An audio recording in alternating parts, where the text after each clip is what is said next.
and mega love shoutout sa lahat po ng ating mga manonood saan sulok man kayo ng mundo. Magandang umaga, magandang tanghali at magandang gabi po sa ating lahat. Sana po ay nasa mabuti kayong kalagayan. Ito naman si Kapitana Nihay, sa Kapitana na walang barangay pero maraming tanod ang nakabantay.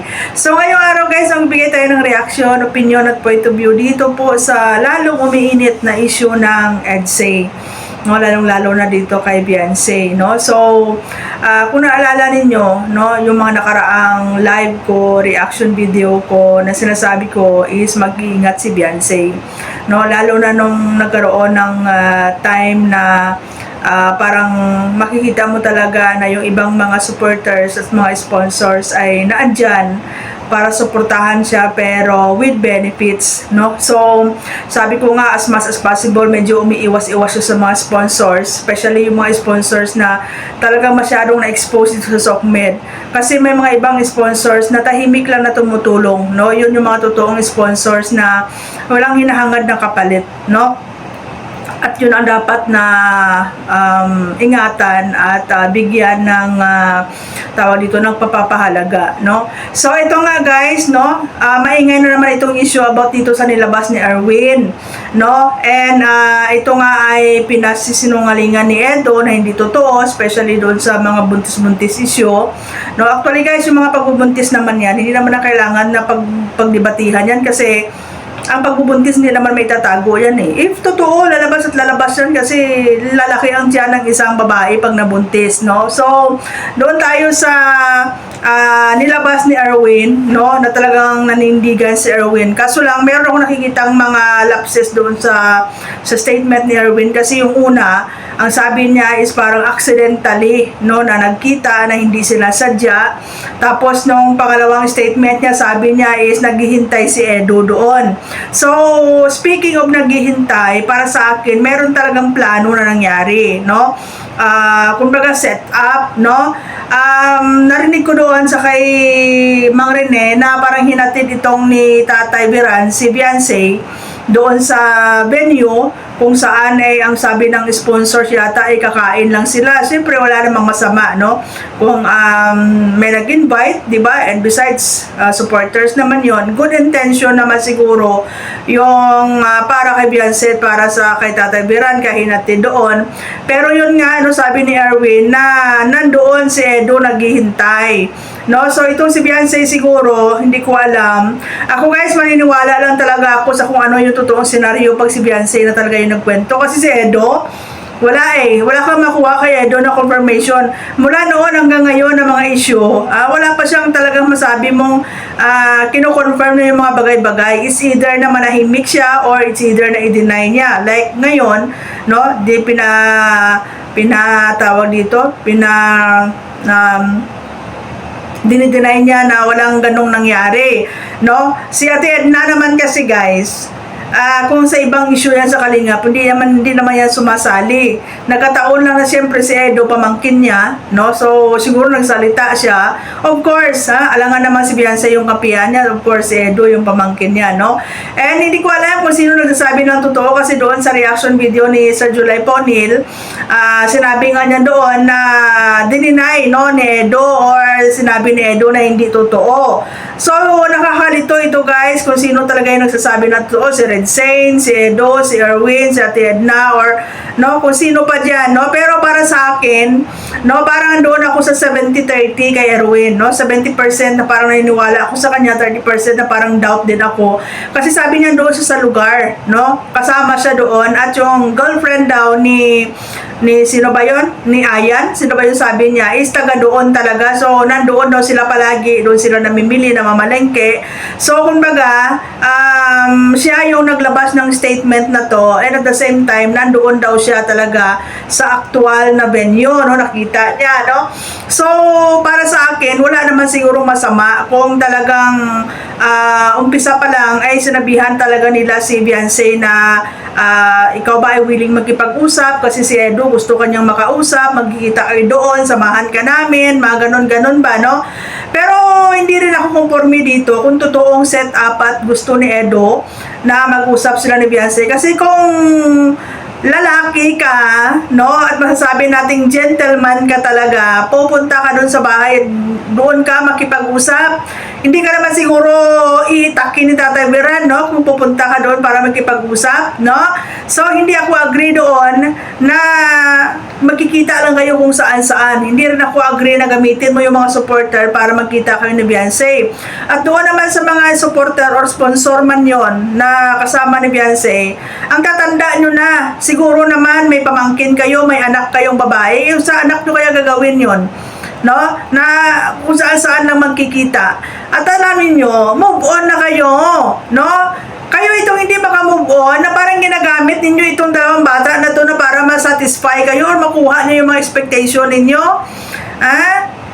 Kayo yung kayo yung nagpapahamak dito sa dalawa, kayo yung nagpapahamak dito sa kay Beyonce at kay Edo, at saka kaya hindi matapos-tapos itong issue na to kasi kayo mismo ng mga supporters, hindi kayo maka-move on, no? Gusto nyo talaga na kulang na lang talaga ipakasal nyo itong dalawa na to na matatawag natin parang shotgun wedding ba, no?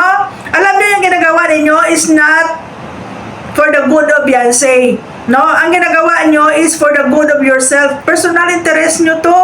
Di ba? Lalo na kung totoong hindi alam ni Beyonce na sinet up nyo siya para magkipagkita kay Edo, no?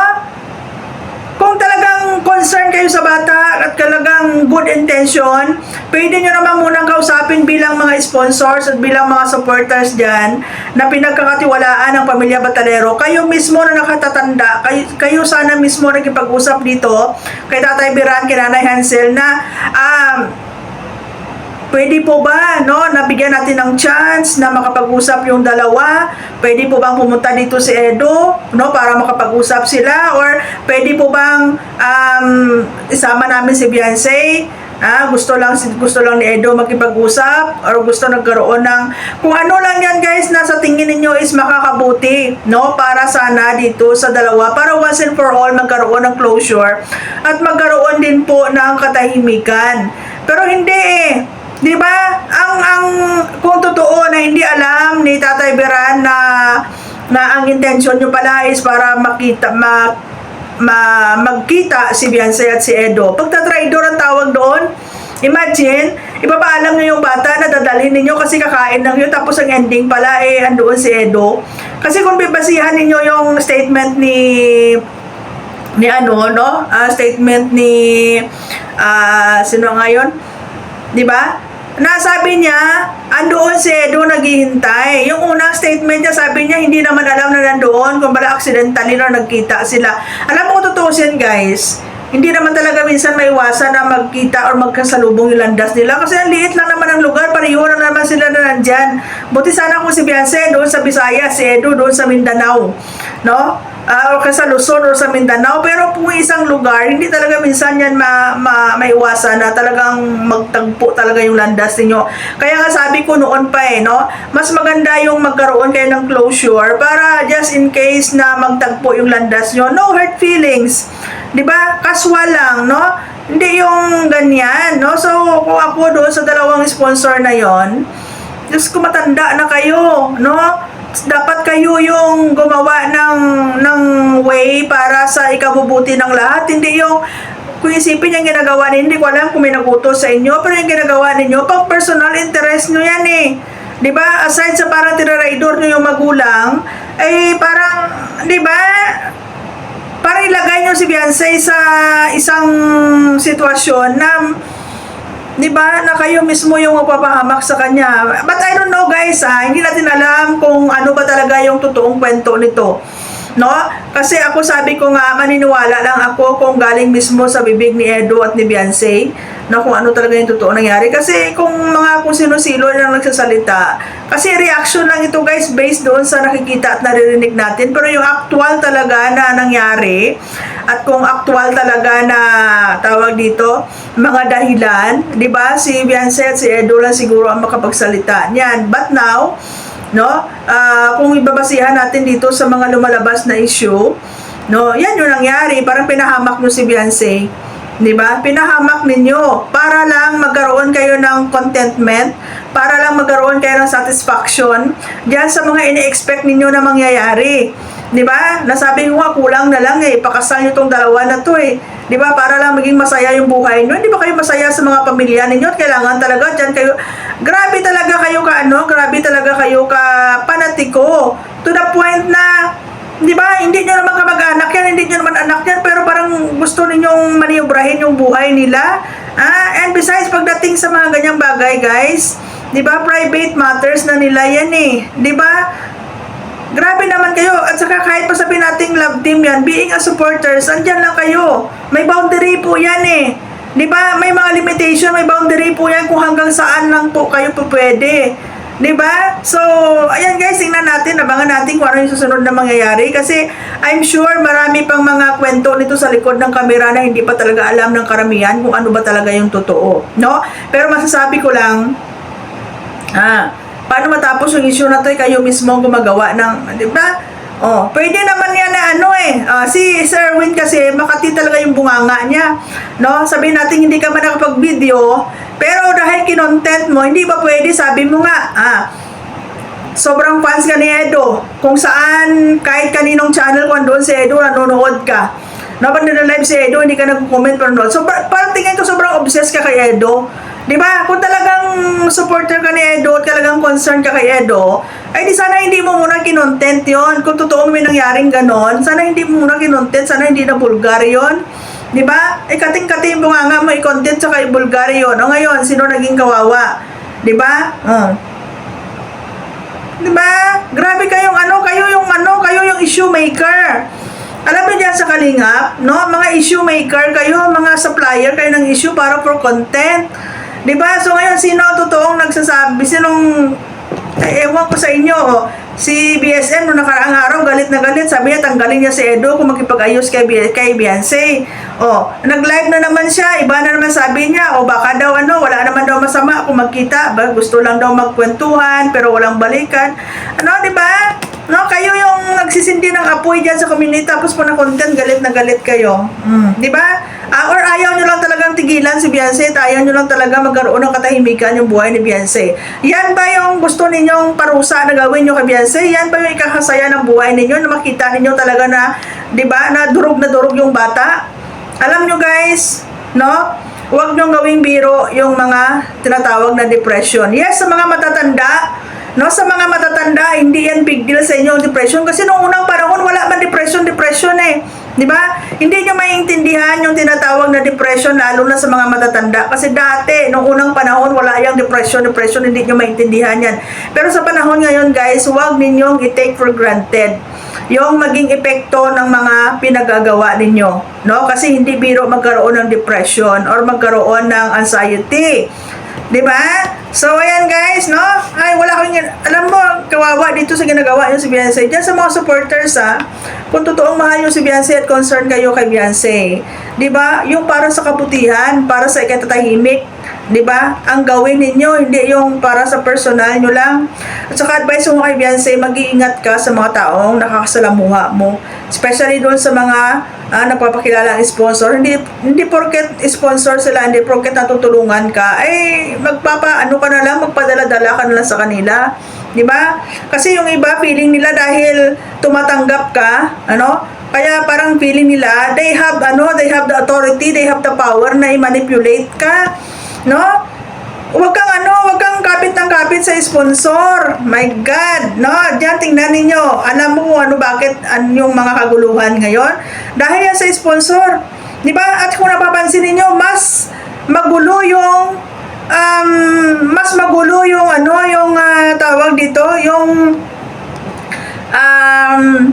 nakikisali ba yung sponsor, guys? Okay?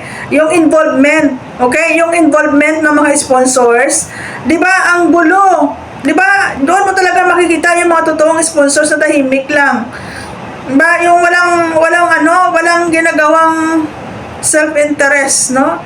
Yung iba, pakilalang sponsor, tumutulong kuno pero may mga motibo pala, 'di ba?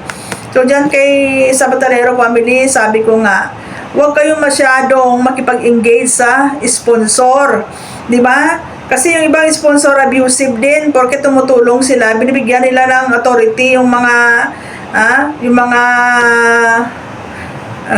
personal, mga nila, no, para na kontrolin kayo at kayo naman, syempre dahil tumatanggap kayo ng tulong, minsan nahihiya din kayo na kontrahin sila.